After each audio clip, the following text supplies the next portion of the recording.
enslave others inevitably become slaves themselves. Hold on to this, will you, buddy? I love how R2-D2 is just the holds on to the lightsabers guy. Yeah. It's like the designated driver collecting the keys. Yeah, there you go. Remind me why I'm the one playing the part of the slave? I tried it once. I wasn't any good at it.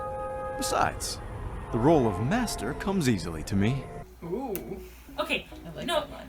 it's a very good line, but he is making light of a very difficult topic.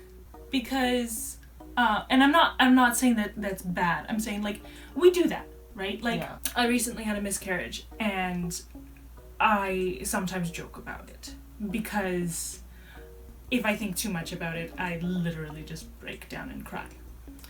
So we do that. That's a normal thing that people do, that we make light of pain in our past because it's the only way we can talk about it. And but like, if I recall correctly, her line in response to this, Really? Well, this time try to be convincing at it. I mentioned this in the argument against Ahsoka, Yeah, I remember that she's that. implying that his role as her master is unconvincing. You know what? So- It is kind of unconvincing because she's constantly acting like she's the one in charge. I mean, yes, but again, this is further evidence of the fact that she's just completely disrespectful toward him. Absolutely. We're in, like, middle of season 4. Yes. And she's being as disrespectful toward him now as she was at the beginning. Yep. Do you see the character growth there? Because I certainly do not. Nope. And I feel in a way that by insinuating that about him and disrespecting him as her Jedi Master, in light of what he just said about, you know, like, oh, I'm a master now, right? Because, you know, I was a slave in the past.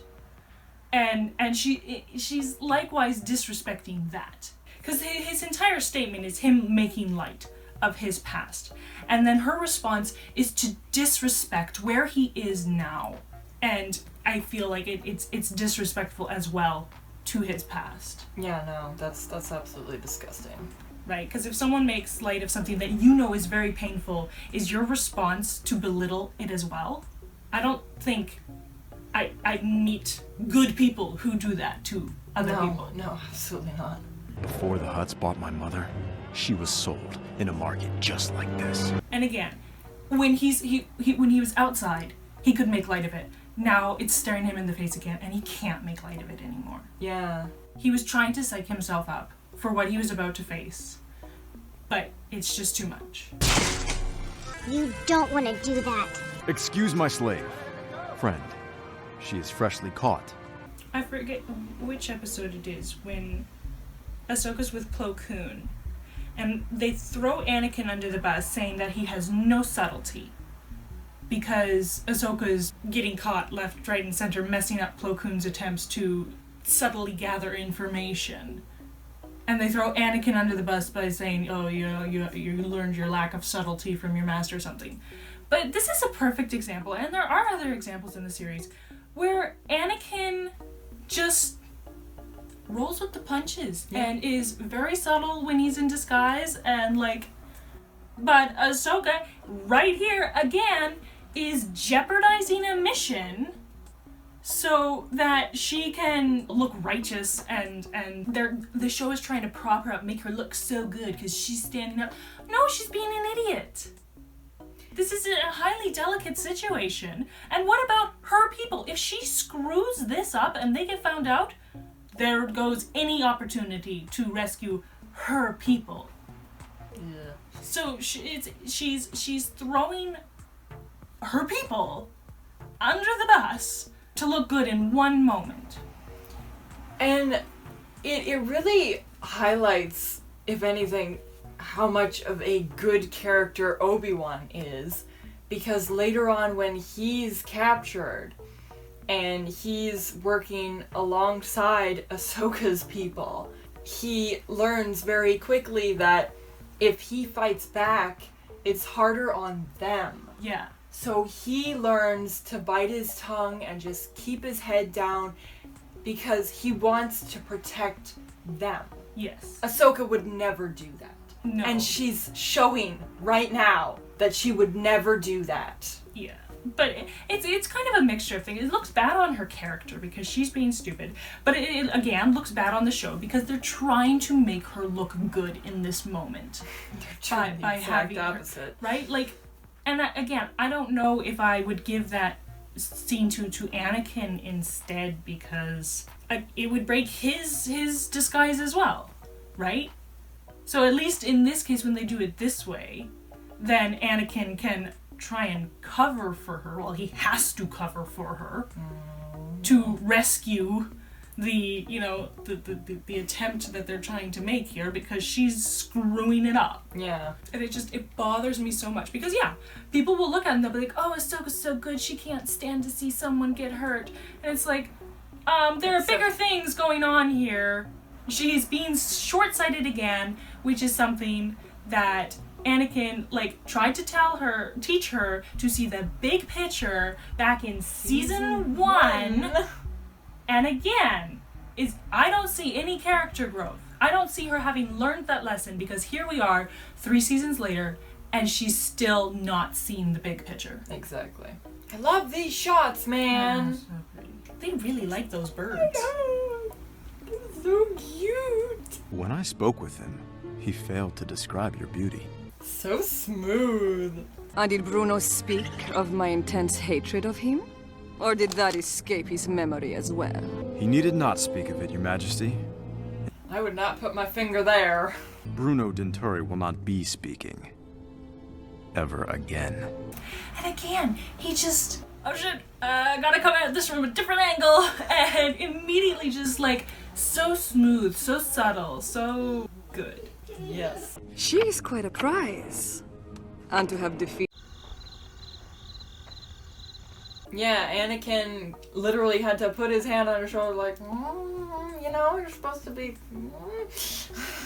Don't you dare touch me. And again, Oh my goodness. she cannot swallow her pride for 2 minutes to go along with a plan that could save Her people! not even just her people, because if they shut down this trade, they're saving all the slaves. Yeah, no kidding. Her demeanor leaves much to be desired.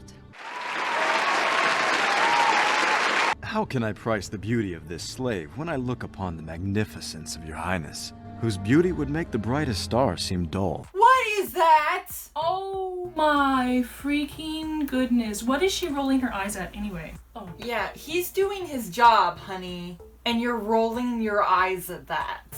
She should be looking at him in admiration Yeah, damn, this guy's good. no kidding. And you gotta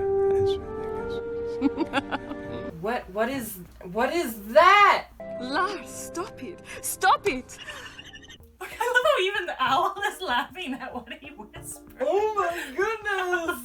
This guy! Wow! He can make an owl blush. Yeah! A lovebird owl. If you can make a lovebird blush, you're saying something really spicy. Now I want to know! No! Oh, no! This should not be in a kid's show. Nice shot. Hole in one. Yeah! You there! What are you doing with that slave? Nothing. Don't mind me. Taking him for some air Yes, and for sure. and sunshine. Yes. And Very well. I will pay your price for this slave girl. we were talking about this because we had someone commenting on the Ahsoka is overrated video of Careless Magnus, and they were talking about how Ahsoka as a child soldier is totally okay. We were rather disgusted because it goes to show that Ahsoka's presence in this series, in the role that she is as a child going through these things, and yet the show constantly makes her look awesome in these roles as a child soldier and here now as a slave. it really belittles the weight of the topic and leaves kids and teenagers who relate to Ahsoka with a really disgusting view Yeah, no kidding. of child soldiers and slavery and everything like that, because they think it's cool or it's fun or it's like totally okay because like Ahsoka just handles it like a boss. There is still slavery in the world today. There is still, children being used as soldiers in the world today. And to be modeling a character in those situations as someone who's #boss or like anything that anyone ever says about Ahsoka, and they walk away with just this disgusting mentality of the reality of these situations, and that Ahsoka's just like special somehow because she doesn't have any PTSD or anything that like there's no detrimental effect to her going through these experiences. And they talk about it like, well, she's just better than everyone else, right? That's why she doesn't get PTSD. And, and that's why she can handle dangerous missions, and that's why Anakin should trust her more and let her go on dangerous missions. And it's disgusting. It completely sick. Belittles and insults people who have PTSD, who are survivors of horrors, any kind of horrors. Yeah, absolutely. And I just... This show does not handle these issues with in the an way appropriate way that it should be, because it's a kid's show. Yeah. Again, our point is that, like, Ahsoka is not a beneficial model for kids to look at. No. Because of the way the show props her up and just, like, makes her perfect, and in situations that should literally crumble a child of her age. And that she does not walk away scathed at all from the horrific experiences that she goes through. It just is such Like, you look such at a problem. Yeah, you look at Anakin and like all the crap he went through. Mm-hmm. He ended up turning to the dark side because of it. Yeah. It leaves scars. Well, even here you can see those scars are still gaping when he sees when he's confronted with these situations again. Yeah. And like I love watching Obi-Wan in this episode because like of what I mentioned earlier, and the way like he's just so compassionate towards these people. yeah, I mean, like right there, we just saw it when he finds the leader, and he doesn't even hesitate. He can't stand to see the elder to Gruden in this situation. Yeah. He could have said, well, wait here, we'll come back for you, or we're gonna get your people out, but you might die. But like, no, he can't. And I know we were just saying that Ahsoka should have left that the one slave, because by interfering she jeopardized the mission. But it wasn't compassion towards the slave that she was showing, it was anger toward the slaver. You're right. You're absolutely right. Yeah, so in this case, Obi-Wan is showing compassion toward the enslaved.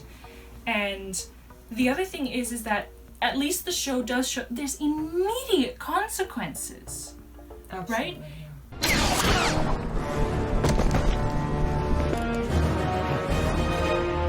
And so he took a risk to help someone, and there's immediate consequences. Whereas for Ahsoka, there was no consequences. They just have Anakin, rescue her, and everything's hunky-dory and fine. No consequences and for her behavior. like, if you want to tackle mature subjects, then in real life, even when you do the right thing, there can still be consequences. So if you want to tackle a mature subject, tackle that. Show kids that. Yeah, absolutely. There are always consequences for your actions. Absolutely. It's not always like negative consequences. There can be positive consequences. If I eat a cake, my taste buds are happy.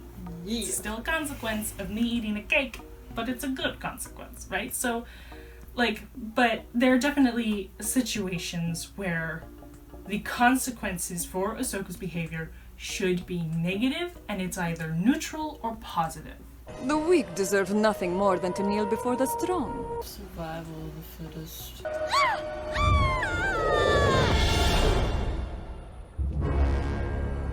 This should not be a kid's show. It seems I am in need of a new servant. Ahsoka didn't even react to that. It showed Anakin's reaction. Right. But it didn't show. And Ahsoka didn't even blink. The first time she's giving weird looks to to this chick and Anakin. She did not react to that horrifying moment at all. Yeah, not that we were shown, which says a lot. Yeah. Yeah. And we talked about this the first time we watched the previous episode, about how this arc, from start to finish, should focus completely on Anakin. Yeah. But the first episode, it keeps, focusing on Ahsoka showboating. Yeah. And I think even as this episode goes on, it's more showboating of Ahsoka. Yeah. It doesn't focus on her as much, but she's still very prominent. And I mean, I guess she's, it'd be weird if she was there, but not featured very much. And she holds no weight in this story because as we've already established, she doesn't care about her people, and Anakin is the one who suffered as a slave in the past, so it holds so much more meaning for him. Yes. And yet the show is going, look, it's Ahsoka! Ahsoka, Ahsoka, Ahsoka, Ahsoka! Mm-hmm. Get that out of my face. Yeah, it really should have focused on Anakin, but it keeps putting Ahsoka into the spotlight, or at least toward the spotlight. And ultimately, her presence in episodes like this always cripples the other better characters. Absolutely. Right? Like there's such a deep story that could be, shown here with Anakin and having to be faced with this and finding ways to deal with it, and the repercussions of having to kind of mentally be pushed back into a traumatic, like a very triggering situation. Yeah.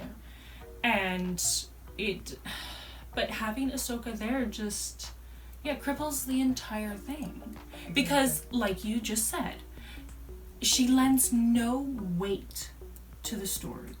Yeah. If anything, again, they're putting her in there for the younger audience to kind of like relate to and lighten the mood so that it's not too dark for a kid's show. It's like, no, if you're gonna do crap like this, you go in or you don't even touch it. Yeah. Because when you half-ass it like this, it's so disrespectful. Yeah, exactly. And we literally just witnessed a slave commit suicide because what she's been going through is so awful.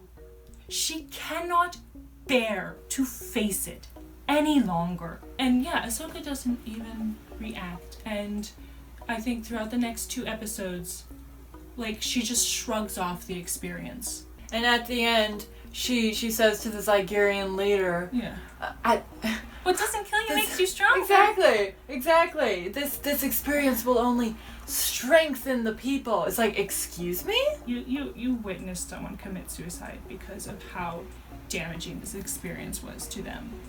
And your response is, well, if it doesn't kill you, it makes you stronger. So if you're strong enough to not commit suicide because of the horrors that you just lived through, then, well, you're a better person. It's so insulting. Disgusting. So insulting. And to anyone who has, PTSD or seen horrific things or is even contemplating suicide, because this show is telling you that you're not strong enough. You're not as good as Ahsoka if you are struggling with the weight of life in general, or trauma. Or the more I look at Ahsoka's character and her role in the show, and how the show twists around her to make things better for her and to make her look better, the more I get angry at people who worship her and her place in Star Wars and everything, and it really, really makes me mad. I just want to say to the audience, if you're struggling with mental illness or even suicide, you are not weak. You are not weak. And I hope things get better for you. Yes. I really do. Absolutely. Like, there's always people that you can reach out to, the suicide hotlines, things like that. You are important, and please get help. If you need it, get help. Because you are important.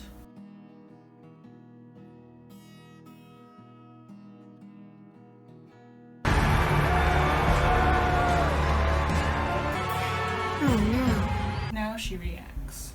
Because she literally just saw someone commit suicide and didn't react. And she sees this, and now it's her people. So now it matters. Reacts. Now.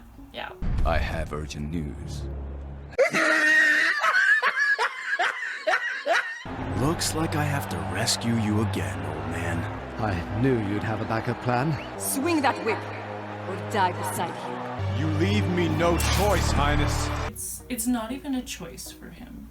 He can't see someone in that position and raise a hand against them. Exactly. It's one thing to stand aside because to interfere would blow his cover, and so he has to make some sacrifices. But when it comes to him actually actively participating in it, he's like, no, that's a line I can't cross. No.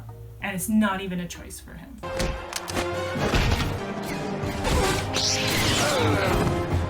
And you'll note they're doing more Ahsoka showboating here. But yeah, even when he walks up there and Obi-Wan immediately shows trust toward Anakin. They have their typical banter, but Obi-Wan trusts that whatever Anakin chooses to do next, he's gonna go along with it. They have such a good relationship. Yeah. Of respect and trust and everything that Ahsoka and Anakin don't have. And anyone who claims that Anakin turned to the dark side because of his relationship with Ahsoka and how much she meant to him, it's just BS on BS on BS. There is no depth to their relationship. I'd actually argue though, what makes it even sadder is that Anakin is invested in the relationship, and Ahsoka doesn't give two shits about him. Yeah, but and again, her presence and how they shove this meaning onto her belittles other better characters, because now Padme is taking second place, right? Anakin broke every vow he took to the Jedi for Padme, because yes, the dialogue in the prequels is super cringy, and there's no, I will say it's an obsessive love. It's not a healthy love. Anakin and Padme's relationship is not healthy, and I think it's largely because Anakin is not healthy. And yeah, it's just that slowly corrupts him, and yes, his possessive, obsessive love for Padme pushes him to the dark side because he can't stand to lose someone like he lost his mother. Yeah. And then, yeah, to have Disney make it canon that no, the reason that Anakin went to the dark side is because Ahsoka left the Jedi Order. Oh my goodness. Can you be more awful? Apparently not. No, they cannot be. The people who say, "Oh, Disney's awful, but Filoni's gonna save Star Wars." Disney and Filoni are the exact same thing. Get it through your head. Okay. And I just want to note, what is this? Yeah. She's how old? 15? Yeah, maybe 16? 15. Probably like barely 16 at this point. So I'd say at this point she's probably still a minor or just barely legal. But the Twi'lek that we saw earlier, the one who jumped, she was dressed more appropriately than this 15-year-old. Yeah. And that's just so disturbing to me. Yeah. The Because outfits they put Ahsoka in. She's blatantly just a sex object. Yeah. And I remember we saw information that, like, the reason Aayla Secura dresses provocatively is to be a symbol of the way that her people are mistreated and used as sex slaves and such like that, right? So she's saying, I can wear this and still be a master. And, like, she's sending a message with the way she dresses that is powerful. She's taking something that is meant to shame her, and she's using it to show, no, I am strong. Yeah. Regardless of the clothes on my body. But here, yeah, they're not dressing Ahsoka in clothes that are provocative for a 15-year-old. And we're not just talking about her slave costume here. We're talking about her regular outfits, like her tube top, and she has like it's constantly showing skin and like cleavage and midriff and her legs and everything like that. And it's just, there's no reason for it other than it's kind of sexualizing her. And you've pointed that out, that's really disturbing given her age. Yeah. Ahsoka, the queen! Looks like your slave empire is finished. Again. Get that thing out of my face, you little skunk!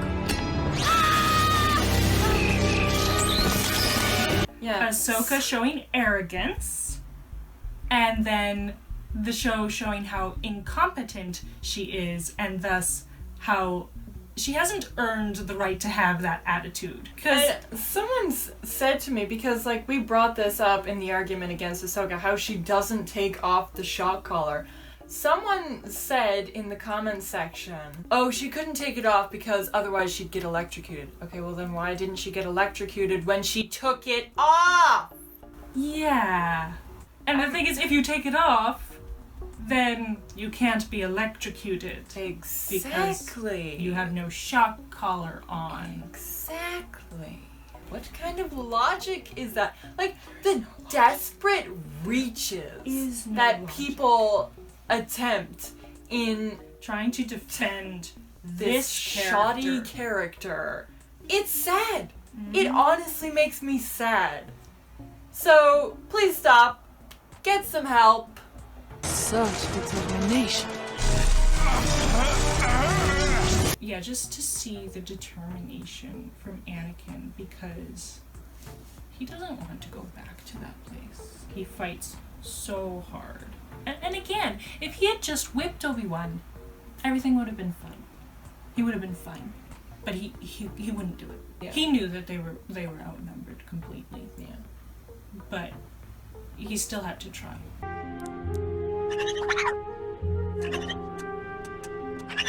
Oh, it's kissing him on the nose. You will stand beside me.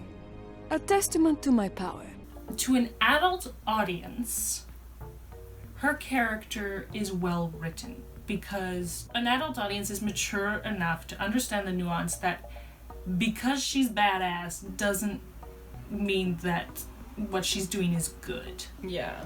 But to a younger generation, they're making a vile person look good in a way, right? Like, maybe it's just me, but I feel like she kind of has a cool vibe. Yeah, right? Like she's beautiful, she's smart, she's very confident and in control of the situation for, you know, most of the episode, and she's browbeating the other characters that we know and love, but not in a way that we hate her. You see Dolores Umbridge in Harry Potter and you just hate her. Yes. And she acts like a sweetheart. It's all the pink. But you see someone like this and they're being openly vile. And the show is not making me hate her. There was like this post I saw.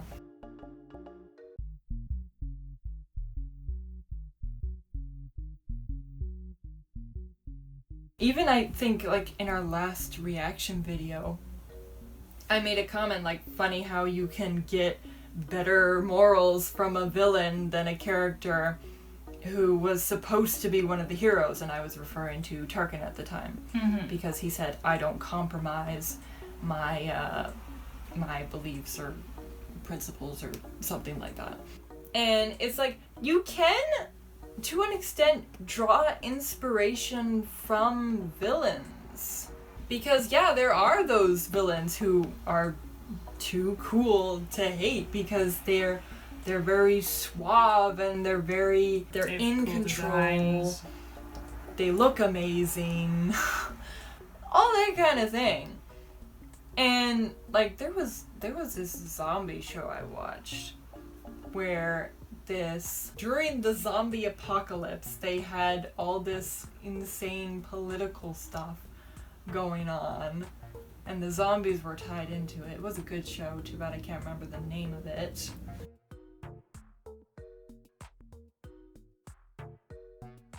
But there was this princess, and she was very put down by her father, and her father was trying to kind of take over the rule and undermine the king, because everyone believed the king to be dead, but he was actually undead, and they were kind of using that to their advantage. So her father was trying to steal power, but yeah, her whole life he kind of belittled her. So she ended up double-crossing him. That in the grand finale, when the heroes came up against her, she was sitting on that throne, and like in that moment I was just so in awe of her because she was just so boss and so in control, and even though she knew she was outnumbered and she was about to die, she was like #queen. #queen. You can have respect for villains, but like, I don't know if the target audience can understand the nuance. Is I guess what I'm trying to say. Exactly. So. Again, not a kid's show. The Queen has promised once the other Jedi is tamed, you will be mine. I feel like he's being suggestive. Yeah. And it's very gross. Yeah. You better hope that doesn't happen.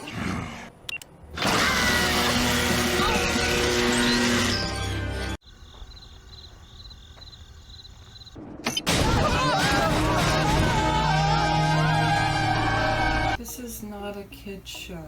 No. You were once a slave, weren't you? Wow, even she picks up more than dim-witted Ahsoka. Even she is showing more interest in Anakin as a person. Well, even than sensitivity. Ahsoka. Like, yeah, she's almost. It's like she's actually having a sensitive conversation with him. Like, just having a conversation. Like, again, this is why, like, there's nuance to her character. What makes you think I was a slave? The noble selflessness in your eyes. Your commitment to the service of something greater than yourself. Your Jedi, the Grand Republic, even your friends. I don't see commitment as slavery. Oh, it is. When it comes at the cost of yourself. What you could be, with you willingly beside me, there is nothing we could not accomplish. We are nothing. You have all the power. Yeah, I really love that yeah, moment. no kidding. Because she's almost showing admiration for him. And then, yeah, he kind of insults her and compliments her at the same time. Like, she kind of knows that he's rejecting her. Yeah. And she wants him more as a trophy than as a person, but, like, she really wants him. Yeah. And she's angry that because she want, like, again, she wants him as a trophy, so she wants him to willingly sit on her shelf, and she's feeling rejected and angry because he's refusing to do that, and she's offering him all this stuff. She just wants him as a trophy, and she's being rejected, and you can see that's like, it kind of shakes her. Yeah. And it's just, again, it's just really, really interesting. I have no reason to lie. I am who I am. Getting, like, yeah, the cool vibes from her too, because, like, like, even that line, like, how she's unashamedly who she is, and who she is a terrible person. Yes. But, like, seeing someone so comfortable with themselves, like, you can't help but, like, feel this sense of admiration towards that. And like, those are good messages. Yeah. Right? Again, like you said with Tarkin, like he's saying good things, and so they're taking this vile character, but spouting like good, like they're saying good things for kids to learn from, right? Yeah, be confident in who you are. But she's a horrible person being confident in who she is, kind of like Ahsoka. So I feel like if people can look at Ahsoka and be like, oh yeah, she's so good, she's so, confident, and that's a good thing, she's a great role model for kids, then you should be saying the same thing about this woman. Yeah. And again, this goes to show what we're trying to say, is that Ahsoka is exactly like this character. She's modeling horrible behavior, but because they wrap it up in a nice package, and the show props her up to make you think that she's actually a good person, it's incredibly terrible outcome. Yep. In the behavior of people and mentality of people who relate to Ahsoka. Yeah. And again, they're doing the same thing here, and so you're really warping the minds of the young audience that you're targeting by portraying things like this. Like, they have this very nuanced kind of dynamic here with this character that I don't think kids can really, like, I mean, kids do get nuance, don't get me wrong, kids are very, very smart, but there's just some things that, like, it takes time and maturity and, like, long discussions and things like that for them to properly file that away in their mental bank of, like, morals and things like that. And again, what we're seeing from people who adore Ahsoka is that they're not able to see the reality because the show just brainwashes them into thinking that Ahsoka's great and that everything she does is great. and all the horrible things she does are justified. Because that's what they always do to argue with us, is they try to justify her behavior. They never admit that she's in the wrong, or that what she does in certain circumstances is disgusting. No, they always justify it. Yeah. And when they're trying to justify something that's straight up wrong behavior, the arguments and the way they just twist logic to support themselves is really disturbing. Yep. In some cases. We were saying at the beginning of this that someone was basically saying that child soldiers are shrug. Ahsoka's just so cool that it doesn't matter that she's a child soldier. The future of your friends lays in your hands. If they are to live as slaves, it will be you who keeps them that way.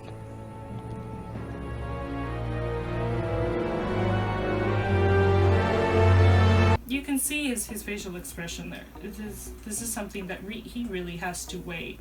Can he go back to being a slave? Like, his absolute worst fear, his worst memories. Can he go back to that willingly to free his friends? I feel like Ahsoka shouldn't even be in this arc so that they could properly focus on Anakin in this arc. Absolutely. Because she just takes up screen time. That's all she does. She's not really at all involved in the plot. They're just finding stuff for her to do. Yeah. And they want to have her in there because it's her people who were captured. But it's like, you could have left it at the Krogan race, you could have picked a different race, but either way, she should not have been involved. You should have focused on Anakin. Yeah.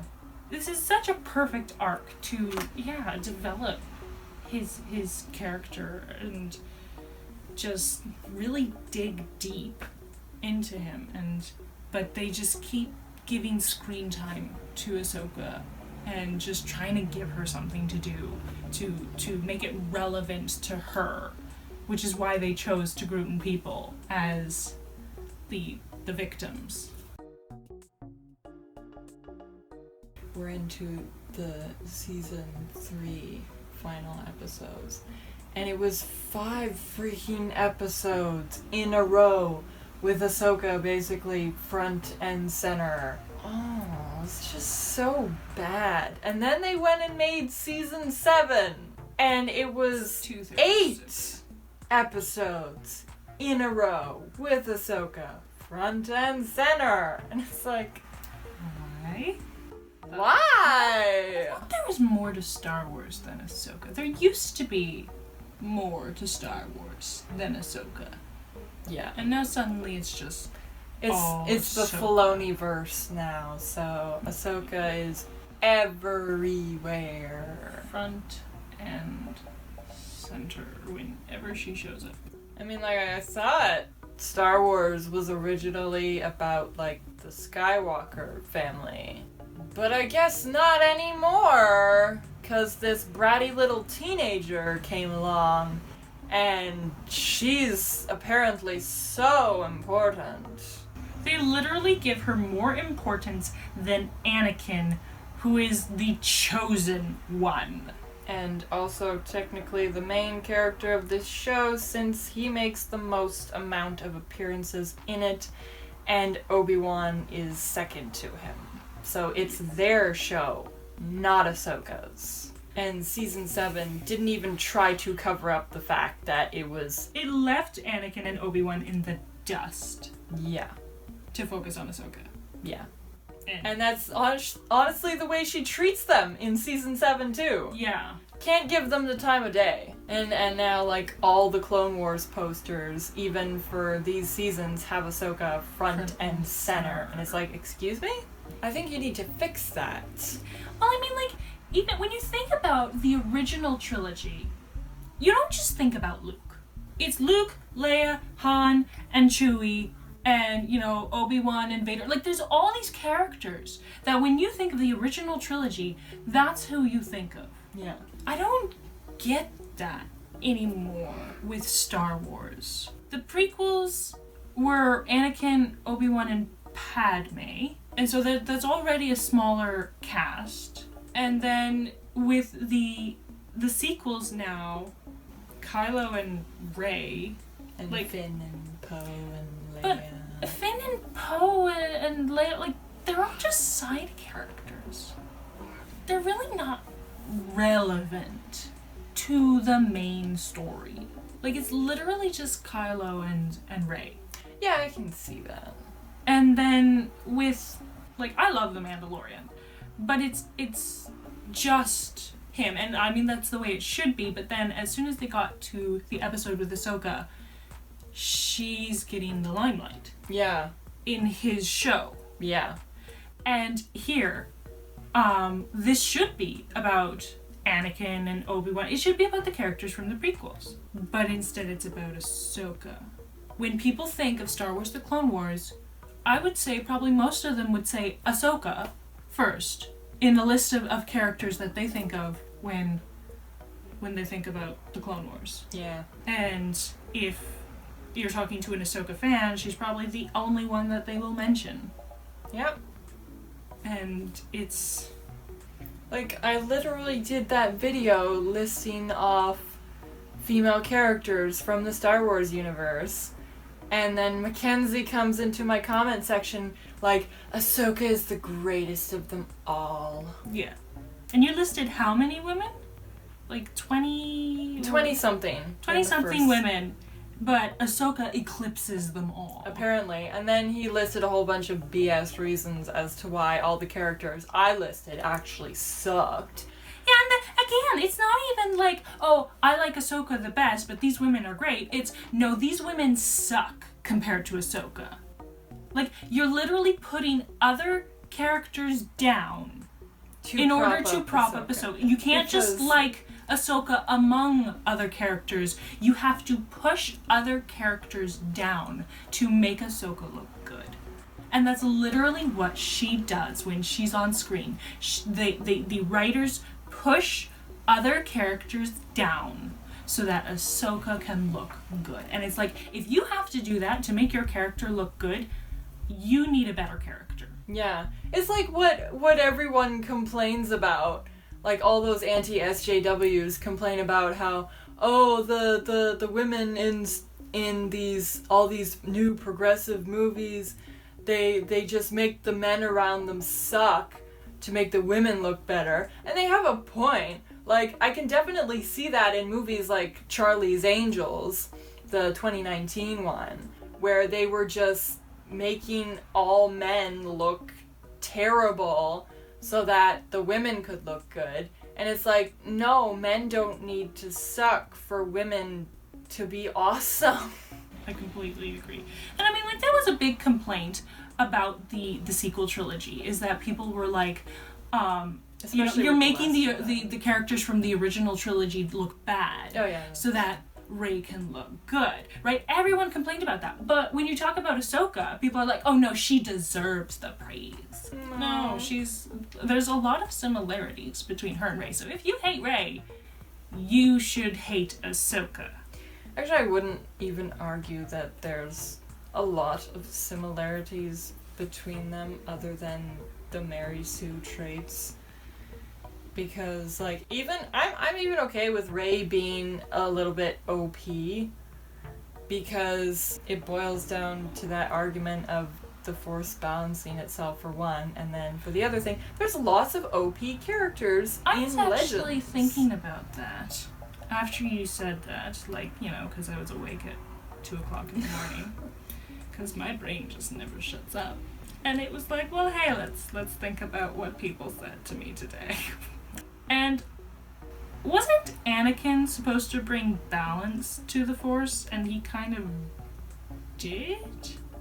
I always thought people considered the moment where Vader throws Sidious down the shaft that was him bringing balance to the Force.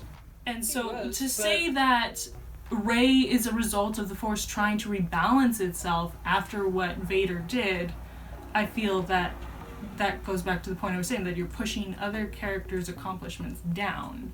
I don't think so. Because, yes, what Vader did rebalanced the Force, but it rebalanced the Force in that time, is what I would say. It doesn't mean, like, that the Chosen Ones was supposed to rebalance the Force forever and all time. And I think this line was brought up in the sequel trilogy that if... Oh no! That's from Megamind! The line from Megamind! If there's evil, good will rise up against it! Megamind is an underrated classic. Yes! If you've never seen Megamind, go watch it! Megamind. So it's good! Incredible. So good.